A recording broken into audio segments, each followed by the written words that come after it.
Beatlemania is a 1977 musical review of the Beatles by David Krebs and Stephen Lever. It was essentially a tribute act that also brought in video, photo, and special effects to put a rough timeline together of the band as they performed.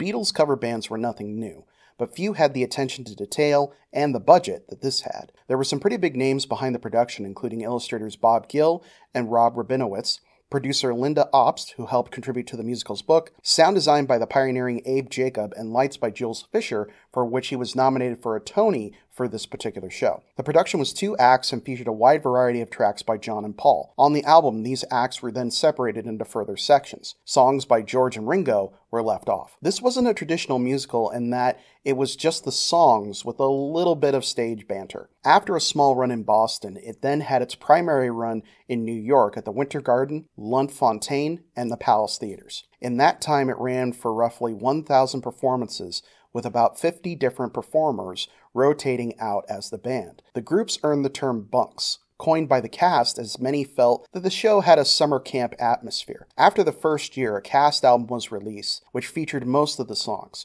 Despite being advertised as recorded live, some tracks were performed in the studio. In 1980, a film version was released that wasn't very well received. 2 reviews featured in the wiki page for this show sum it up pretty well. Beatlemania was horror on the stage, and it's even more of a horror at close range, where the seams really show. This isn't a loving impersonation, or even an honest one. It's cheap, disingenuous, and loathsome. The other review reads, "My idea of hell is being forced at gunpoint to re-see this atrocity based on a terrible stage musical." Ouch.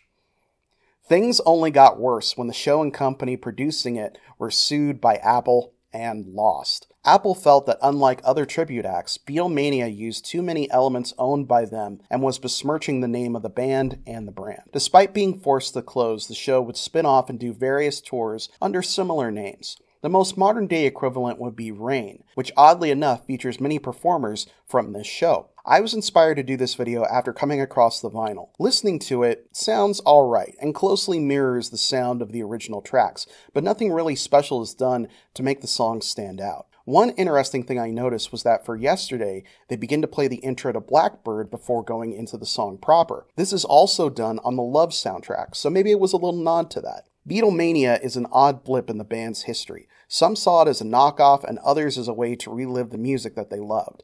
The tagline for the show really did say it all. Not the Beatles, but an incredible simulation.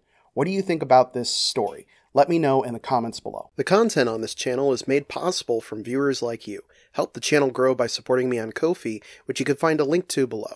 You can also help by liking, commenting, sharing, and subscribing. Thank you again for watching, and I will see you guys next time.